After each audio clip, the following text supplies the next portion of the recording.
Você luta ou tem lutado com pornografia? Se a sua resposta for sim, eu quero convidar você para assistir essa aula do psicólogo Rivaldo Lima sobre pornografia e saúde mental. Se a sua resposta for não, então eu quero encorajar você a compartilhar esse vídeo com aquelas pessoas que você conhece que têm essa dificuldade. Também peço para que você se inscreva no canal, ative o sininho para que todo o conteúdo que entrar aqui no canal você possa ser notificado e também dê seu like, para isso ajuda o YouTube a entregar para mais pessoas, tá bom? Então, vamos à aula. A gente vai falar de pornografia e saúde mental, embora nós estejamos aqui, acredito que todo mundo que está aqui seja cristão, principalmente da Igreja de Cristo, então apesar da gente estar aqui num contexto religioso barra espiritual, esse tema ele ultrapassou o âmbito religioso, né? Se um tempo atrás esse tema era tratado principalmente nas igrejas, nas comunidades cristãs, por uma questão ali de ser pecado, atualmente esse tema ele ultrapassou o âmbito religioso e tem sido tratado em diversos locais que inclusive não tem nada a ver com o cristianismo, não tem nada a ver com a religião, porque principalmente da pandemia para cá, esse tema tem se tornado uma questão de saúde pública, né, que tem afetado todas as pessoas, sejam elas religiosas ou não. Então, eu vou aqui falar dos efeitos físicos, psíquicos e espirituais do acesso exagerado a material pornográfico. Então, se por acaso tiver alguém aqui que não seja cristão, embora esteja falando aqui como psicólogo e como psicanalista, eu vou falar numa linguagem voltada para o público cristão, então peço que tenha isso em mente. Alguns dados importantes para a gente entender o tamanho desse problema: dados do maior site de pornografia mais recente aí, de 2 anos atrás, coloca que no mundo acontece mais de 1 milhão de acessos por minuto a conteúdos pornográficos. Então, a cada minuto que a gente está falando aqui, tem mais de 1 milhão de acessos no mundo todo. E o Brasil, ele está na 10ª posição entre os países que mais acessam conteúdo pornográfico, e entre os jovens, o Brasil está em primeiro lugar. Então, principalmente aí para o público jovem, tem sido, no Brasil especificamente, uma questão mais alarmante, mas entre todos os países, o Brasil está em 10º lugar.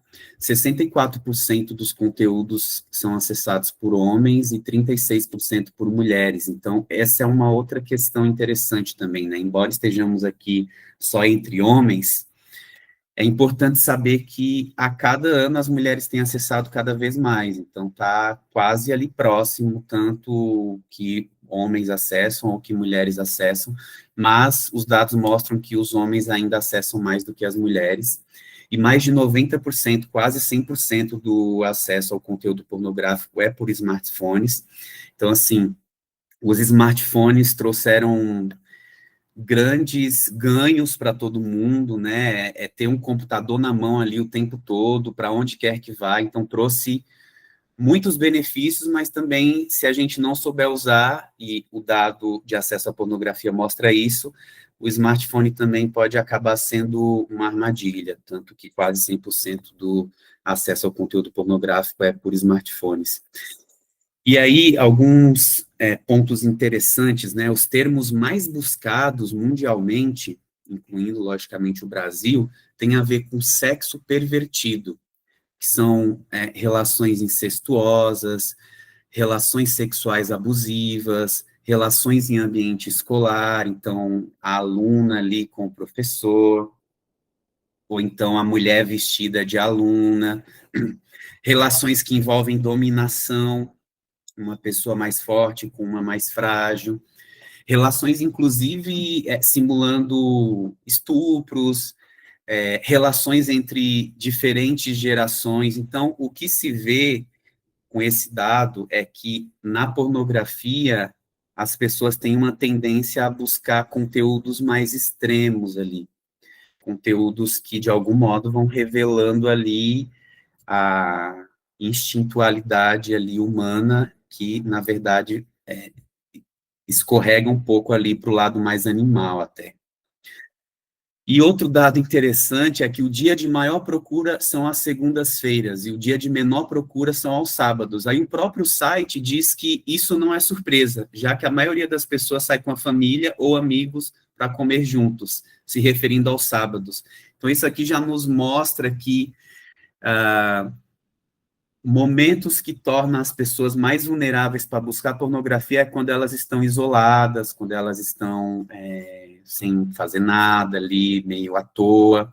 Já quando elas estão em momentos de mais relações sociais, de mais diversão, a busca por pornografia cai.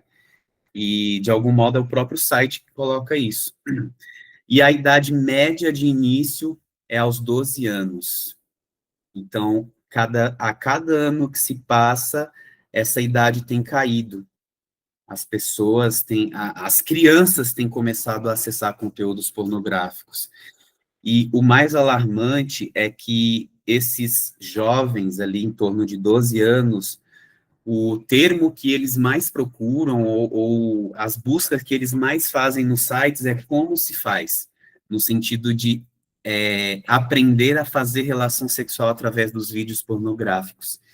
E esse é um grandíssimo problema, né? Porque as gerações, talvez aí de 2010 para cá, com aí o avanço dos smartphones, enfim, a gente, não é à toa que a gente fala que existe muita preocupação com essa geração atual aí, que tem os seus 15 anos, 20 anos para trás, porque os jovens, eu já escutei isso de muita gente, de muitos jovens, inclusive, eles estão presos cada vez mais em pornografia e tentando aprender como se faz sexo, não numa experiência real, que, dependendo do contexto, tem seus danos, mas é mais danoso ainda porque eles estão tentando aprender através dos conteúdos pornográficos.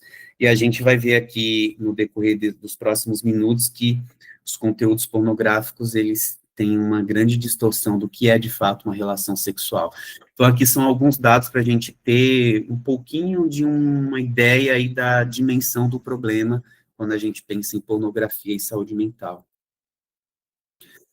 E aí, aqui, para a gente poder entender um pouco em relação ao termo pornografia, vem do termo pornográficos, que significa escritos, registros, gravações sobre prostitutas ou a vida em prostituição.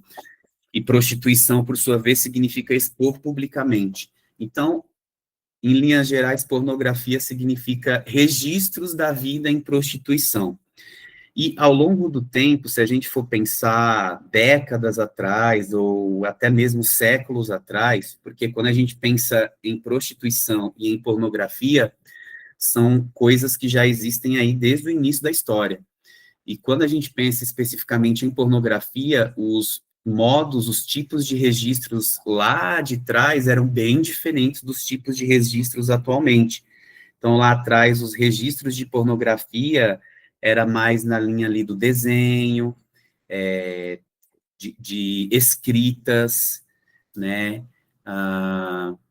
depois, no decorrer do tempo, por meio de sons, e aí, nos últimos tempos, tem sido quase que exclusivamente por meio de vídeos, mas a pornografia, ela existe desde o início da história, aí, que lá atrás era por meio de desenhos, de escritas, e assim por diante.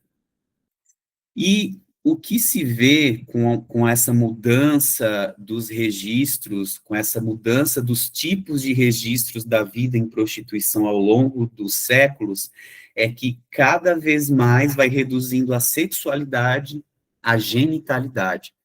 Então, se a gente pensar quando, por exemplo, o acesso à pornografia era, por exemplo, pela escrita, tinha ali um enredo, né? Tinha uma história, então, apesar de provocar ali a cena sexual, tinha um enredo, provocava mais imaginação, tinha um envolvimento, digamos que mais amplo da pessoa que estava acessando. Com o avanço da internet e atualmente o tipo de registro mais executado sendo por vídeo, a maior parte ali, quase que 100% dos conteúdos pornográficos, eles não têm mais enredo. é simplesmente a cena sexual. E, às vezes, quando os produtores, né, desse tipo de conteúdo, eles tentam fazer algum tipo de enredo, o que as pessoas que consomem pornografia geralmente fazem é pular o vídeo para a parte do sexo. Então, o que isso quer dizer? Que a pornografia cada vez mais vai reduzindo a sexualidade e a genitalidade, que é ali os genitais, o encontro dos genitais. E aí eu vou falar em termos aqui mais populares, para a gente, né, ser bem direto e claro, né, ali o pênis na vagina, o pênis no ânus. Então, o registro, ele reduz drasticamente a sexualidade às genitálias. Então, o que eles se preocupam em mostrar são as genitálias. A câmera amplia para mostrar diretamente ali o ato sexual, restringindo a genitália. E aí, isso, conforme a pessoa vai consumindo esse tipo de conteúdo, ao longo do tempo, isso vai tendo diversos efeitos comportamentais, eu trago aqui alguns deles, os principais. Conforme a pessoa vai consumindo pornografia, com o passar do tempo, ela começa a olhar para outras pessoas que ela sente atração, então ela cruza com alguém na rua e ela vê, né, vê uma pessoa bonita, que ela se sente atraída, ela começa a olhar para essa pessoa com viés pornográfico. Ela começa a olhar para a pessoa e imaginar as cenas que ela estava assistindo ocorrendo com aquela pessoa. Então, o que vai começar a acontecer? Ela vai começar a olhar para as pessoas como se as pessoas fossem só uma bunda, como se a pessoa fosse só seios, como se a pessoa fosse só as genitálias e imaginando as cenas sexuais que ela estava assistindo com aquelas pessoas. Então, ela vê uma mulher bonita na rua, por exemplo, e olhar automaticamente já imagina as cenas sexuais com aquela mulher. No decorrer do tempo, vai acontecendo uma distorção do que é uma relação sexual saudável. Porque o que acontece, conforme a pessoa vai assistindo pornografia, e não só os jovens, claro, né, tem um efeito maior sobre os jovens, mas mesmo nós que não somos mais ali considerados jovens ou adolescentes, o que vai acontecendo no decorrer do tempo é essa distorção do que é uma relação sexual saudável, vai tendo um abismo entre o que é uma relação sexual na vida real e o que se vê nas telas. E aí, conforme vai ocorrendo o consumo da pornografia, a pessoa vai achando que uma relação sexual tem que envolver aquilo que ela está vendo no conteúdo pornográfico. E no conteúdo pornográfico, quase que 100% do conteúdo pornográfico tem a ver com o uso do corpo do outro. É como eu disse, é só genitalidade.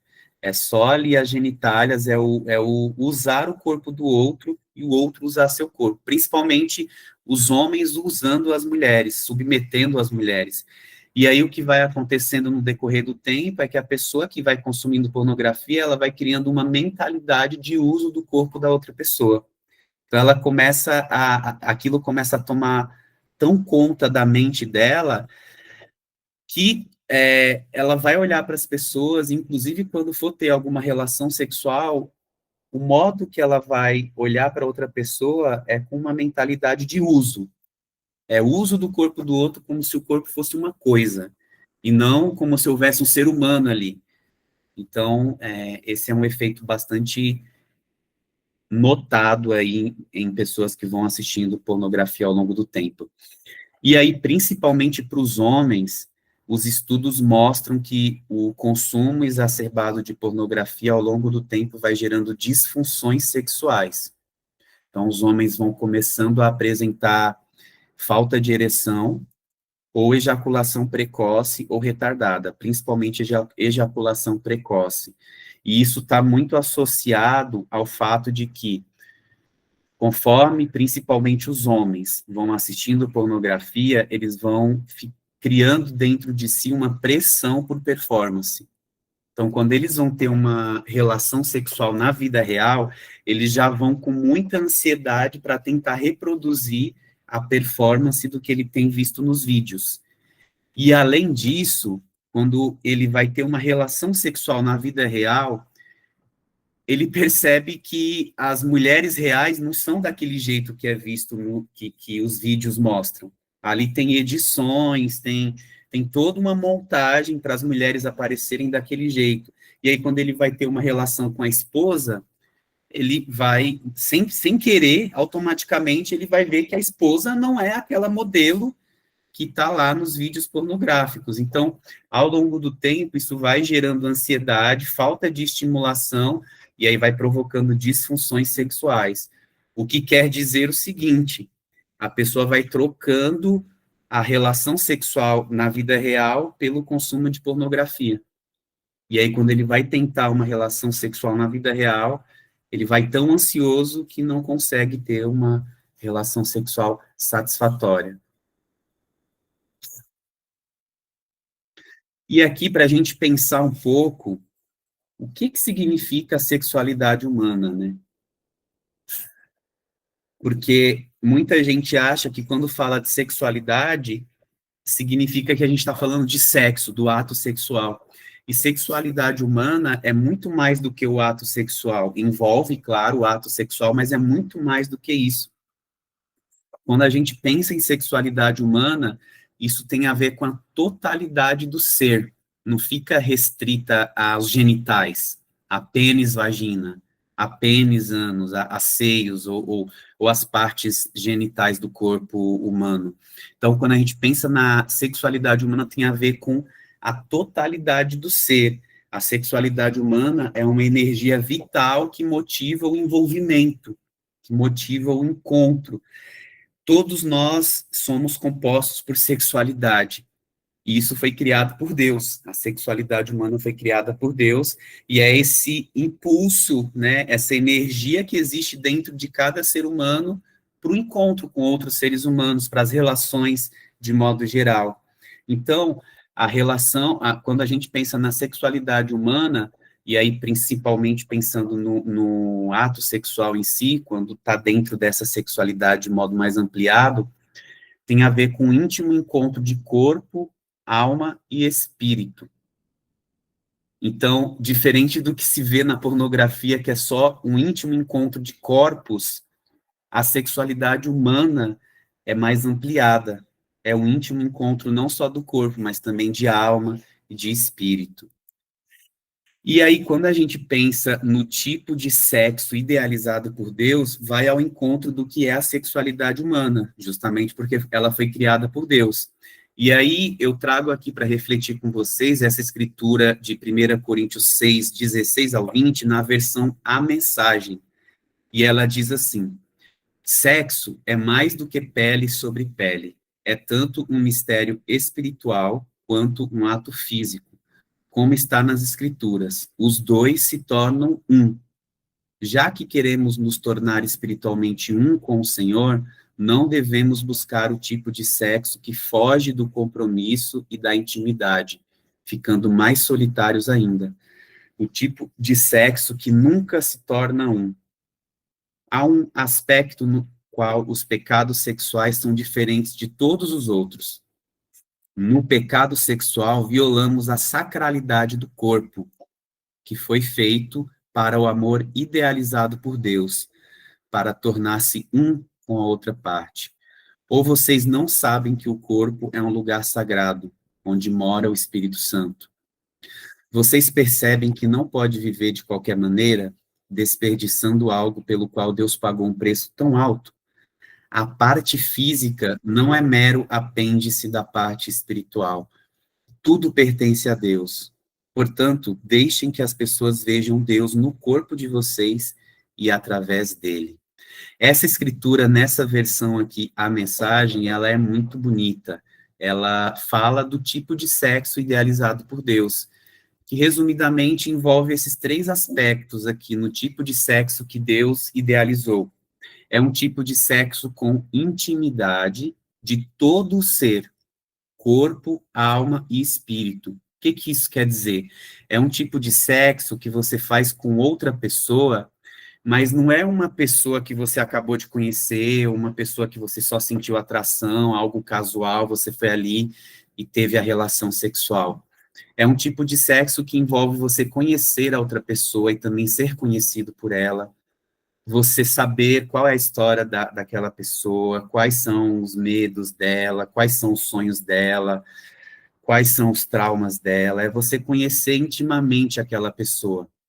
E isso leva tempo, né, para você poder criar esse tipo de intimidade, isso leva tempo. Então, esse é um componente do tipo de sexo idealizado por Deus, quando os dois parceiros, eles se conhecem profundamente.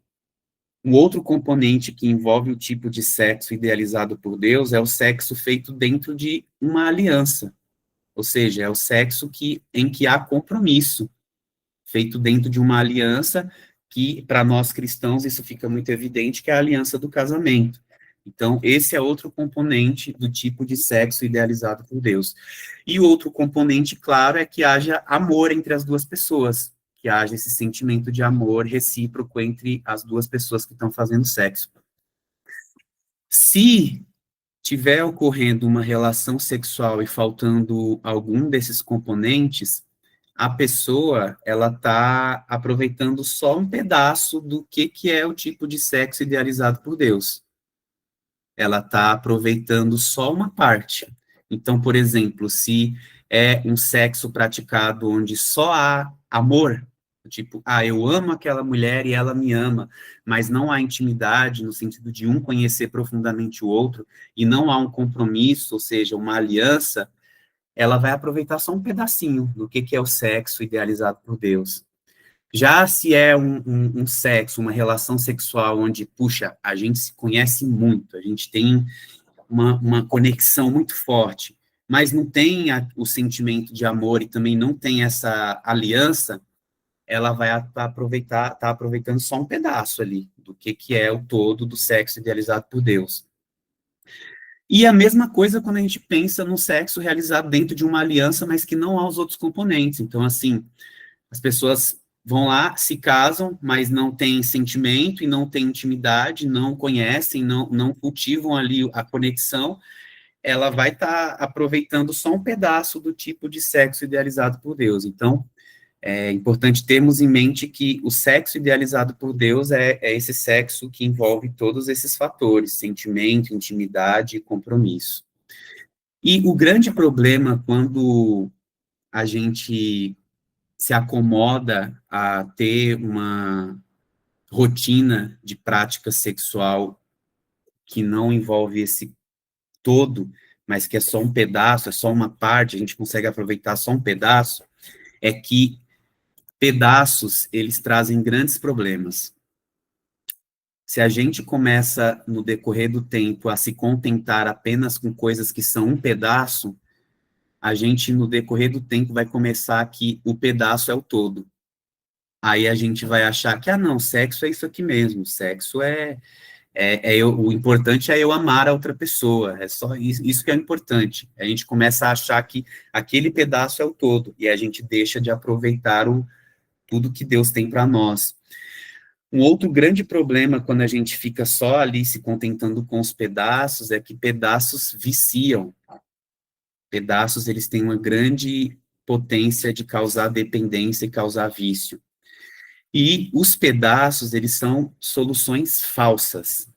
E por serem soluções falsas, precisam ser repetidas compulsivamente.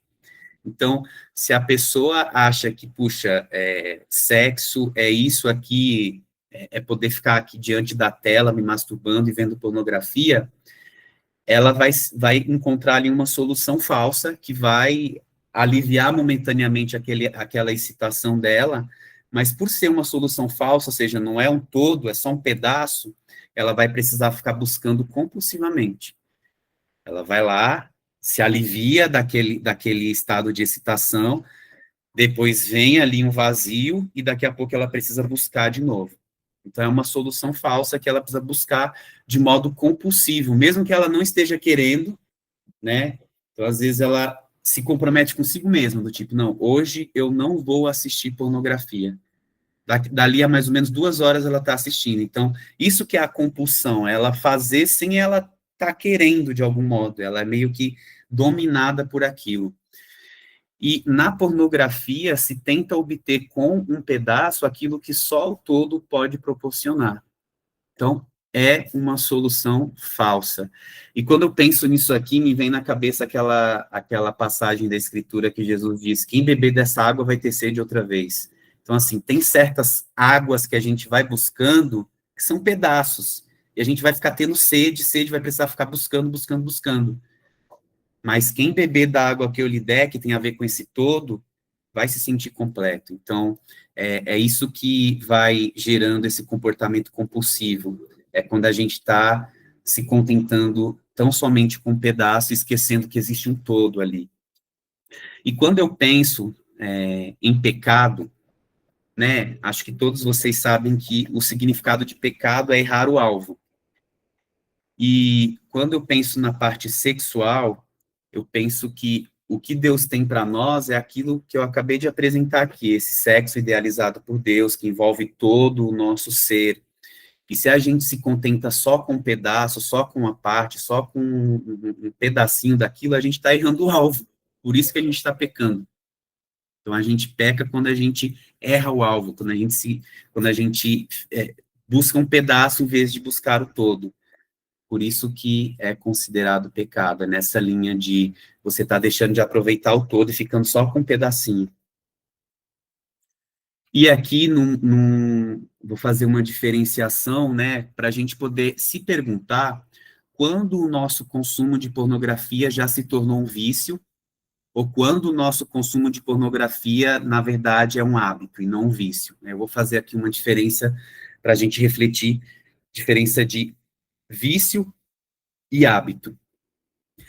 Vício e dependência são a mesma coisa, são mudanças de termos, mas o termo mais técnico, digamos assim, é o termo adicção, justamente por conta do significado dessa palavra, da raiz de como essa palavra foi construída. Então, adicção vem de adicto, que na Roma antiga era a pessoa que, incapaz de saldar uma dívida, tornava-se escrava do credor, como forma de pagamento. Então, a adicção vem desse termo adicto, que é esse o significado, alguém que ficava escrava lá na Roma antiga. A adicção é o uso compulsivo de um determinado objeto enquanto tal, e aqui quando fala de objeto, é aquilo que você busca. Objeto, no sentido psicanalítico, pode ser uma coisa, um objeto propriamente dito, pode ser uma pessoa, o alvo da sua busca, né? Então, aqui, o alvo da busca, né, pelo nosso tema aqui, é a pornografia. Então, é o uso compulsivo de um determinado objeto, e, enquanto tal, se trata de uma ação de caráter impulsivo e irrefreável. Ou seja, dentro aí dessa escravização, a pessoa é impulsiva para buscar aquilo, e ela não consegue frear, não consegue se controlar. É uma forma de escravização, perde-se a liberdade de escolha. Essa é a principal característica quando a gente pensa na dinâmica de vício, que a pessoa, ela perde a liberdade, ela não consegue mais ter a liberdade de escolher, hoje eu vou fazer, hoje eu não vou fazer. Ela fica totalmente escravizada e está ali sendo dominada por aquela prática. Então, ocorre uma inversão na relação sujeito-objeto. E aqui, objeto, pensem no tema da aula, que é pornografia. O indivíduo é dominado em vez de dominar. Então, como eu acabei de dizer, né, quando a gente pensa, por exemplo, num vício em álcool, né, a pessoa, ela bebe, a pessoa que não tem a adicção, ou seja, que não é dependente, que não é viciada, ela tem a liberdade, é ela que domina o objeto, é ela que decide quando ela vai beber ou não. Já quando vai para a dinâmica de vício, ela não tem mais essa liberdade. Em vez dele dominar, ele é dominado. Então, ele não tem mais aquela liberdade para poder escolher quando usar aquilo ou não. Tem uma fetichização, que é a fixação a um objeto exclusivo na busca de prazer, em detrimento de outras vias de satisfação. Aqui é um outro ponto importante para a gente pensar a dinâmica do vício. Com o passar do tempo, conforme a pessoa vai intensificando esse vício, ela não vai mais vendo graça em outras coisas. Ela vai vendo graça ela vai tendo prazer somente naquilo, fruto do seu vício. Então, no exemplo aqui da pornografia, com o passar do tempo, a pessoa ela vai começando a não ver mais graça em sair com amigos, ela não vai vendo mais graça em assistir um futebol, ela não vê mais graça em outras coisas prazerosas da vida que antes ela via. Ela só vai ver graça em assistir pornografia. E, por incrível que pareça, ela vai começando como eu disse anteriormente, a não ver mais graça, inclusive na relação sexual da vida real. Então, vai ficando ali um prazer, uma fonte exclusiva de prazer. E a saúde mental envolve você ter variedades de satisfações, não é ficar restrito a uma única coisa. Vai gerando uma neonecessidade, ou seja, o processo adictivo transforma o objeto de desejo em objeto de necessidade, se converteu no objeto exclusivo de um prazer necessário, ou seja, quando a pessoa ela começa a entrar na dinâmica de adicção, de vício, de dependência, ela não é como se ela não conseguisse mais ter a atitude de eu desejo tal coisa. Ela começa a ter uma atitude de eu necessito tal coisa. Então aquele objeto fruto da adicção dela vai se tornando como se fosse uma necessidade, não um desejo. Então, por exemplo, a pessoa que está viciada em álcool, por exemplo, ela não tem, é como se ela dissesse assim, eu desejo agora tomar uma taça de vinho. Não, começa a ir para um âmbito de eu necessito de uma taça de vinho. Então, começa a criar, a dominá-la como se aquilo fosse uma necessidade. E, na verdade, não é. Não, aquilo ela não depende daquilo para viver. Mas o processo é tão intenso que ela começa a viver como se dependesse daquilo para a vida dela. É uma patologia do agir, ou seja, uma impulsividade como resultado de uma incapacidade de parar para pensar, um automatismo. Então, vocês podem perceber que quando a pessoa está viciada em pornografia, é como se ela tivesse um curto-circuito no pensamento dela. Alguma coisa que tem de gatilho ali, que surge, ela já vai de uma forma automática para o consumo, de uma forma impulsiva e compulsiva, e ela não consegue mais parar para raciocinar e do tipo, não prossegue, ela simplesmente vai. E é uma compulsão para repetição, é uma tentativa inconsciente de elaborar ou digerir algo não resolvido. Então, aqui é o que se caracteriza um vício, uma adicção. E qual que é a diferença disso para um hábito? O hábito, você tem uma forte inclinação para aquele seu desejo, para aquilo que você está querendo, mas você não chega a perder sua condição de sujeito e sua capacidade de escolha. Você pode até sofrer pela falta daquilo que você está com vontade, mas você não se desorganiza e não se desespera por isso. Diferente do adicto, o objeto não se tornou o seu senhor absoluto. Então, basicamente, a diferença de vício e de hábito é que o vício, você fica totalmente dominado, você se torna escravizado, aquilo que você é viciado é o seu senhor. E o hábito, você tem uma forte inclinação para praticar aquilo, mas aquilo não te domina. Você não se desestrutura na falta daquilo e você consegue escolher. Tipo, não, hoje eu vou fazer, hoje eu não. Você consegue ter esse domínio próprio, digamos assim. Então fica uma coisa mais ali na linha de você estar no controle da coisa.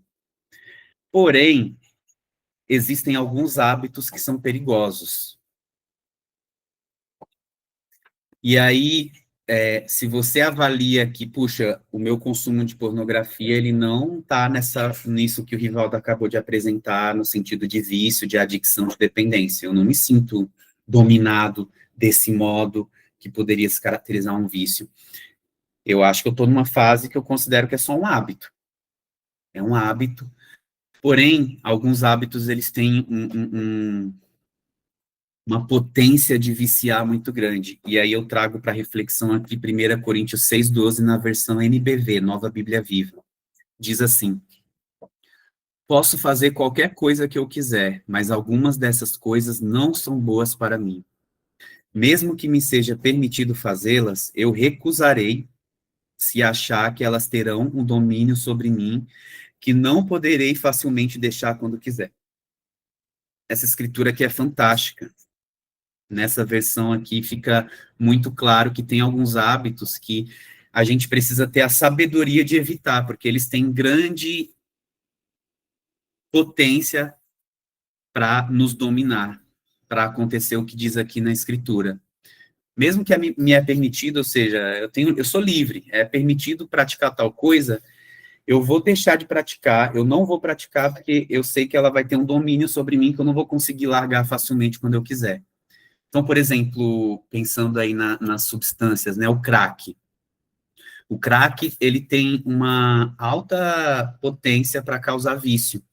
As pessoas, muitas vezes, precisam usar só uma outra vez, ou às vezes uma única vez, para ficar dependente daquela mesma sensação que ela teve quando usou, e aí querer buscar outras vezes. A pornografia, ela entra nessa linha. Então, essa pergunta aqui, a pornografia pode ser considerada um hábito perigoso? Será?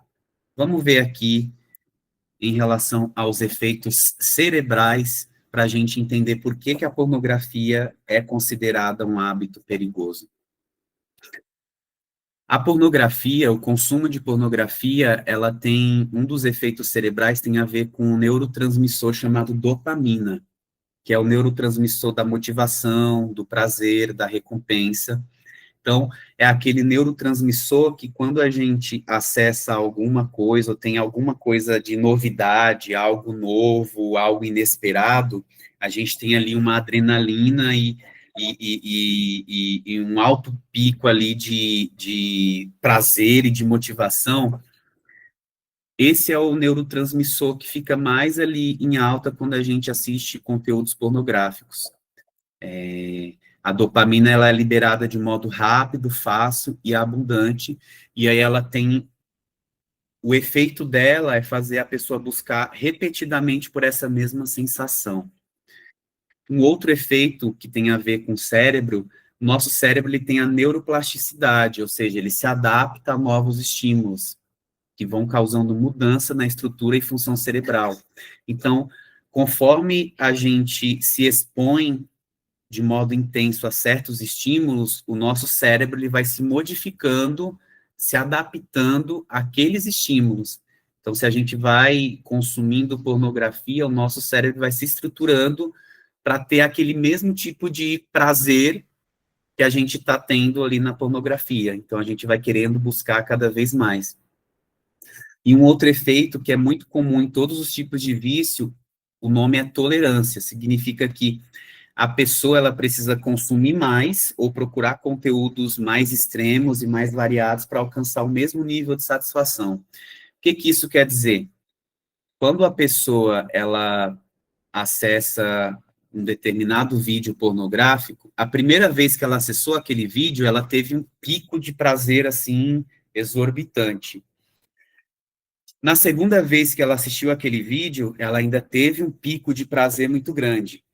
Mas na terceira, na quarta, conforme ela vai assistindo, o pico de prazer vai diminuindo, vai ficando cada vez mais diferente das primeiras vezes. E isso vai fazendo com que a pessoa precise procurar outros ou consumir mais vídeos para conseguir obter o mesmo tipo de prazer que ela obteve lá no começo. Então, isso é visto claramente no consumo pornográfico. Então, por isso que, geralmente, a pessoa, quando busca ali um vídeo, ela não consegue parar naquele vídeo. Ela vai buscando, assistindo repetidamente aquele vídeo, e daqui a pouco, mesmo que ela está assistindo, ela não vai mais ter o mesmo nível de prazer, e isso faz com que ela vá variando, e vai buscando outros e outros vídeos para conseguir obter o mesmo nível de prazer, porque a dopamina tem a ver com novidade, tem a ver com novidade. E aí, ó, eu trago esse gráfico aqui para a gente poder enxergar mais claramente o quão perigoso é o consumo de pornografia e o efeito que tem no cérebro relacionado a esse neurotransmissor da dopamina. Os estudos mostram que o nível, o pico de dopamina de alguém que está consumindo pornografia é semelhante ao pico de dopamina de alguém que está consumindo cocaína. Então, a gente pode ver aqui, ó, que outras áreas de prazer da nossa vida, eles têm um pico de dopamina baixo, comparado com a cocaína e a pornografia. Então, a comida tem um pico de dopamina X. As relações sociais, as amizades, família, tem um pico X. O sexo, propriamente dito, tem um pico X. Namoro, né, ali tá namorando com alguém, tem um pico X. E quando a gente vai ver a cocaína e a pornografia, o pico vai, assim, absurdamente maior. Por isso que faz, que tem essa potência de gerar vício, porque a pessoa ela vai ser inclinada a buscar aquele pico maior. E o grande problema do consumo contínuo de pornografia é que a pessoa ela vai acomodando o seu cérebro a se acostumar apenas com esse pico alto de dopamina. E aí, o que vai acontecendo ao longo do tempo, como eu disse lá atrás, as outras coisas vão perdendo a graça. Então, a comida que ela adorava, aquilo também não tem mais tanta graça. O sexo, propriamente dito, as relações sociais, o namoro, que antes, puxa, era tão prazeroso, era um prazerzinho comparado com o prazer que a cocaína e a pornografia promove. E aí, o que isso significa é que, ao longo do tempo, as outras coisas no cérebro vai perdendo ali o efeito. As outras coisas vão deixando de ter graça. E aí a pessoa ela fica restrita e querendo apenas aquele tipo de prazer que o pico de dopamina é lá em cima. Então, isso é explicado nos efeitos cerebrais. Por que, que as outras coisas vão perdendo a graça e por que, que a pornografia semelhante ao uso da cocaína é o que vai fazendo a pessoa ficar ali viciada e querendo mais e mais. E aqui, a gente já se encaminhando aí para a parte final, é importante para a gente pensar aqui sobre o desejo e seus possíveis caminhos, né? Então, assim, se a pessoa consome pornografia é porque tem ali um desejo, né? Então, e aí a gente para ficar ali, às vezes, pensando, poxa, como é que eu posso controlar o meu desejo? Como é que eu posso formatar o meu desejo? Como é que eu posso fazer para que esse desejo, talvez, ele diminua ao longo do tempo? O que eu estou fazendo de errado que esse desejo só aumenta? Então, assim, quando a gente pensa em desejos, a gente tem aí 3 caminhos que a gente pode seguir. Um deles é a realização. Então, vem ali o desejo, vem a vontade, a gente vai lá e simplesmente realiza. Só que isso tem um efeito, né? Então, esses gráficos aqui, eles mostram que quando a gente vai lá, quando tem o desejo por assistir pornografia, a gente simplesmente vai lá e realiza, achando que, assim, puxa, eu vou agora realizar essa vontade aqui para ela ir embora, e aí eu me satisfaço e vou acabar com esse desejo de vez. Na verdade, isso funciona como jogar gasolina no fogo. Porque olha esse gráfico aqui, ó. Vem o desejo e eu vou lá e cedo, ou seja, vou lá e realizo o desejo, ele aumenta, né? Então eu vou lá, realizo, na hora que eu realizo ele cai, porque eu acabei de realizar. Um termo bem clássico aqui, né? Quando a pessoa vai lá, se masturba, ela ejacula, ela goza, depois que ela goza, aquele desejo cai, vem aqui para baixo. Só que dali a um tempo, esse desejo vem com a força maior ainda.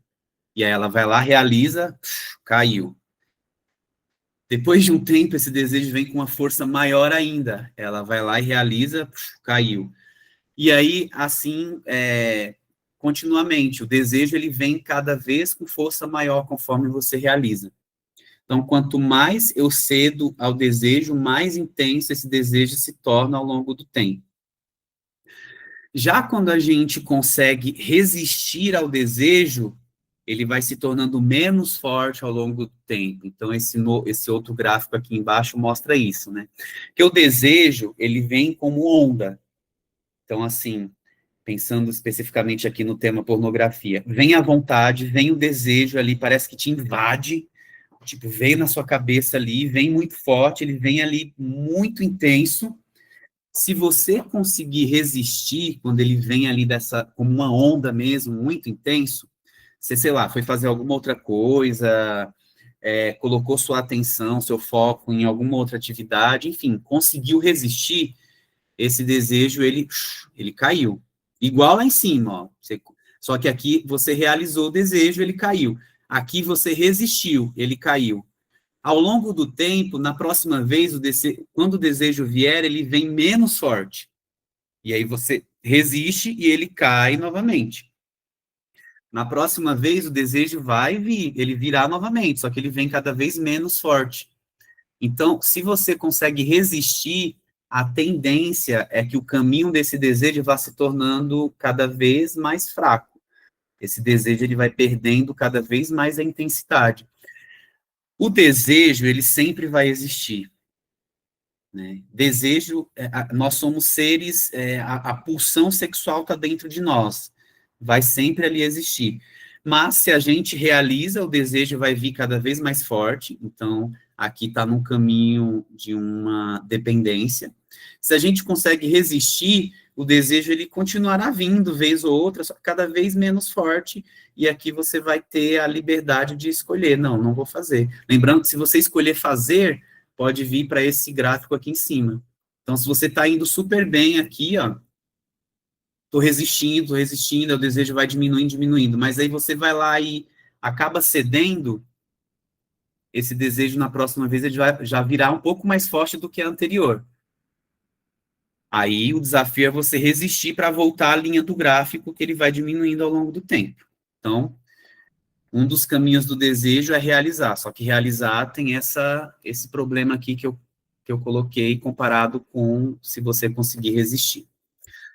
Um outro caminho do desejo é repressão, e aí vai para um outro extremo, que é a pessoa ficar reprimindo, ela não falar sobre aquilo, ela não admitir que ela sente aquele desejo, ela simplesmente olhar para aquilo como algo assim assustador, demoníaco, não se pode falar disso e etc. E aí, quando tem a repressão nesse sentido aqui do que eu falei, de uma coisa mais moralizante, ao longo do tempo, o tema daquele desejo vai se tornando um tabu, onde a pessoa ela vai meio que fingindo que aquilo não existe. E aí o que vai acontecendo, seja para os jovens ou para os adultos também, é que a pessoa vai ficando sem orientação em relação àquele desejo, porque ela não toca naquele assunto, ela não entra em contato com aquilo, então aquilo vai ficando dentro dela, e se essa for a dinâmica, a repressão, ela também tem ali um poder de promover intensificação, se a repressão for desse modo. E aí, o que acontece? Se a pessoa ela reprime de uma forma a gerar, como se aquilo fosse um tabu, é uma coisa que não se pode falar sobre, que não se pode nem pensar sobre, o que vai acontecer é que daqui a pouco ela explode, ela transborda. Então, ela estava vindo ali super controlada, só que reprimindo, não falando sobre aquilo, não buscando ajuda, mas encarando aquilo como algo demoníaco, como algo ali que não se pode falar sobre. O que pode acontecer é daqui a pouco a pessoa simplesmente ela se entrega de vez, aquilo transborda, explode, e aí ela tem atitudes ali de um uso abusivo, assim, sabe? Então, é daquele tipo que estava ali reprimindo, ficou ali, sei lá, uma semana reprimindo, até que aquilo explodiu e a pessoa passou 2 dias inteiros vendo pornografia. Não conseguiu nem ir trabalhar e nem fazer nada porque ficou vendo pornografia. Então, a repressão, nesse sentido, ela também não é um caminho adequado. Então, qual o caminho adequado quando a gente pensa em desejo? Né? A gente já viu que a realização ali automática não é bom, porque isso intensifica. A repressão simplesmente moralizante, como se aquilo fosse demoníaco, também não adianta muita coisa, porque ao longo do tempo isso também vai intensificar o desejo até a pessoa explodir. Então, o caminho mais indicado é o processamento. E como é que acontece o processamento? É você podendo falar sobre. É você entrando em contato com aquilo que está tomando conta de você, com aquilo que está ali te impulsionando para fazer, ou tomando conta dos seus pensamentos, tomando conta das suas ações, é poder você entrar em contato com isso. Ou seja, você falar sobre aquilo. E quando você fala sobre aquilo que está te consumindo ali, que está tomando conta de você, é como se, ao falar sobre, ao transformar em palavras aquilo que está ali dentro de você, você meio que se apazigua. Você vai, ufa, como foi bom falar sobre isso.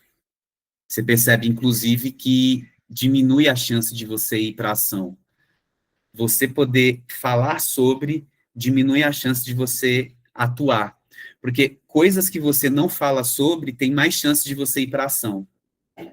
Então, quando você tiver com muita vontade de alguma coisa e você tiver na dúvida, aquilo tiver causando um conflito dentro de você, converse sobre isso com alguém. Você vai ver que você processa melhor aquilo, você elabora melhor aquilo e você fica mais lúcido para tomar uma decisão. E, além disso, você também aumenta seu autoconhecimento conforme você fala sobre o que você está sentindo. Então, se eu pudesse resumir essa aula aqui numa orientação, seria essa que está aqui. Encontre alguém de confiança e conta o que se passa em seu íntimo. Não fica sofrendo sozinho. Não fica lutando sozinho ali com a pornografia. Porque, assim, a gente tem uma tendência de, puxa, assisti uma vez, fiquei mal pra caramba, fui lá e conversei com o meu parceiro de discipulado. E aí, né, fui acolhido ali, oramos, ele me deu força e tal, e aí daqui a pouco fui lá e caí de novo, puxa, fui lá e confessei e tal. E aí foi lá e caiu de novo, não vou mais nem confessar, porque já tô sem graça, já não sei o quê. E aí tem uma tendência da gente ficar se isolando, porque é como se a gente ficasse se sentindo indigno, ou que não tem mais jeito, ou qualquer coisa assim. E isso é uma grande armadilha.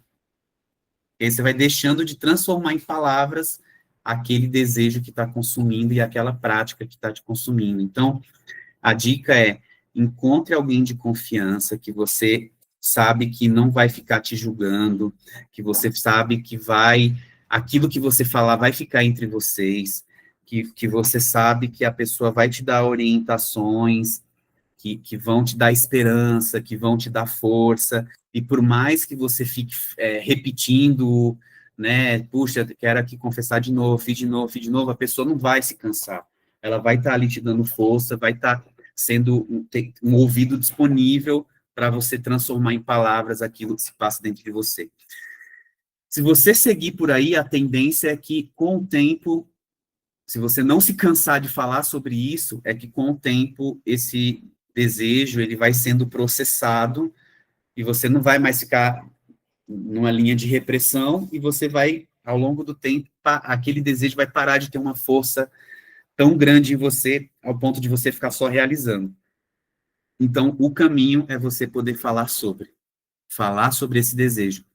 E lógico, né, se apesar de todo o esforço aí no campo espiritual, de oração, de confissão e de meditação bíblica, você vê que, puxa, mesmo assim não estou conseguindo me livrar, estou numa dinâmica de vício mesmo, aí é importante você buscar ajuda profissional, para poder tratar isso com um profissional de saúde mental. E aqui, para finalizar, quero refletir com vocês que coisas que nos deixam mais vulneráveis para buscar pornografia. Vocês podem perceber que os momentos que a gente se vê mais vulnerável para consumir pornografia é quando a gente está entediado. É quando a gente está descontente com alguma coisa, quando a gente está insatisfeito com alguma coisa em nossa vida. Então, pode perceber que a maior parte das vezes que a gente fica mais vulnerável para buscar pornografia é quando a gente está sentindo tédio. Tédio no sentido disso que eu disse, de estou insatisfeito com algo, estou descontente com alguma coisa em minha vida, e aí esse descontentamento, essa insatisfação, a natureza humana tende a descarregar em algum tipo de prazer fácil, de busca fácil ali. Então, as pessoas, por exemplo, que descontam na bebida, ou em jogos de azar, ou em compras, ou em compulsão sexual, enfim. E a pornografia entra nesse rol aí, quando a pessoa está entediada com a sua vida ou com algo específico em sua vida. E aí, especialmente para quem é casado, se a sua insatisfação for no campo sexual, ou seja, puxa, estou insatisfeito, inclusive, com a minha vida sexual com a minha esposa. Procure entender o que está dificultando o encontro de todo o seu ser com outro ser total que você escolheu se casar. Então, é a hora de tentar entender o que está causando seu tédio, o que está causando sua insatisfação. Porque se você não trabalhar a causa, se você não trabalhar ali as outras fontes saudáveis de prazer que você pode ter, a força de buscar isso em algum consumo de algo que não faz bem, como a pornografia, por exemplo, fica maior. Você fica mais vulnerável. Então, é importante, para quem é casado, buscar trabalhar a relação com a sua esposa, como é que está aqueles 3 componentes, sabe? Como é que está o compromisso de vocês dois? Vocês estão parceiros mesmo? Vocês estão satisfeitos um com o outro? Vocês estão íntimos um do outro? Vocês estão tendo amizade um com o outro, conversando, sabe? Conectados. O sentimento ali está sendo cada vez mais cultivado. É importante trabalhar isso, porque hoje a tentação pode ser a pornografia. Se isso não for cuidado, daqui a pouco a tentação pode ser começar a flertar com outras pessoas, e, enfim, e ter uma vida paralela. Então, é importante cuidar da causa, trabalhar ali o que está provocando a insatisfação na relação com a esposa, inclusive tentar entender o que pega que não está se sentindo satisfeito sexualmente, né? Então, assim, procurar ter uma conversa clara com a esposa sobre como que você pode satisfazê-la mais sexualmente, como que ela pode te satisfazer mais sexualmente. Isso é importantíssimo para poder fortalecer e não cair nesse tédio. Uma outra coisa que deixa a gente vulnerável também para buscar pornografia são os estímulos.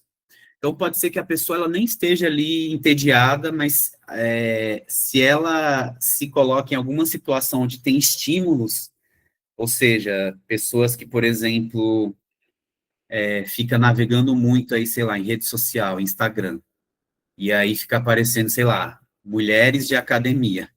Aquilo, para alguns homens, pode ser já um estímulo. E aí essa vai gerando uma cadeia de associações. Então, a mulher malhando lá na academia, com a roupa apertada, já liga a uma cena sexual que você viu em algum vídeo, e aí você já fica ali, e aí vai gerando uma cadeia de associações que daqui a pouco você saiu ali do Instagram e entrou num site pornográfico, e o gatilho foi aquela mulher ali dançando no TikTok, enfim. Então, procura observar quais são os estímulos que servem de gatilhos para você ficar vulnerável para buscar pornografia.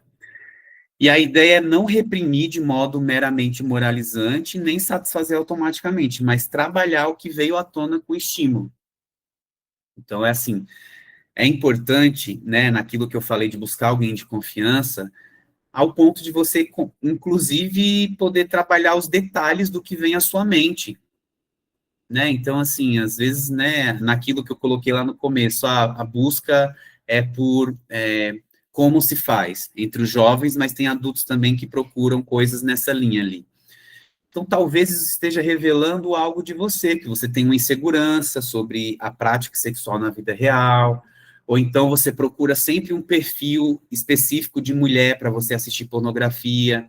Então, tem aquele perfil de mulher que te atrai mais. Então, tentar entender, puxa, esse perfil de mulher me faz lembrar de quando eu era adolescente, não sei o quê. Então, procurar entender, aumentar seu autoconhecimento a respeito de você, para você entender o que vem à tona com esses estímulos, o que esse consumo diz de você, diz da tua história, diz de quem é você.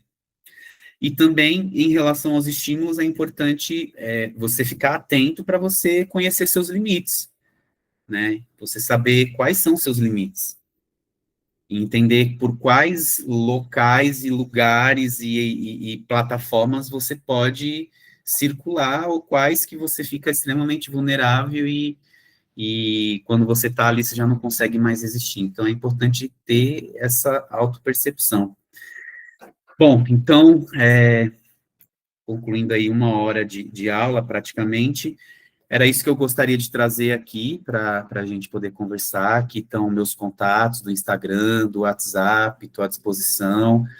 E aí, eu deixo aqui no final 3 perguntas para talvez você tira um print, sei lá, para depois você se reunir com seu parceiro discipulado, ou então um pequeno grupo de pessoas que você tem confiança, intimidade ali, um grupo de 3, 4 homens, para vocês conversarem, os 4 ou os 3, sobre. Aqui é um gatilho para vocês poderem, para disparar, é um disparador de conversa a respeito do tema.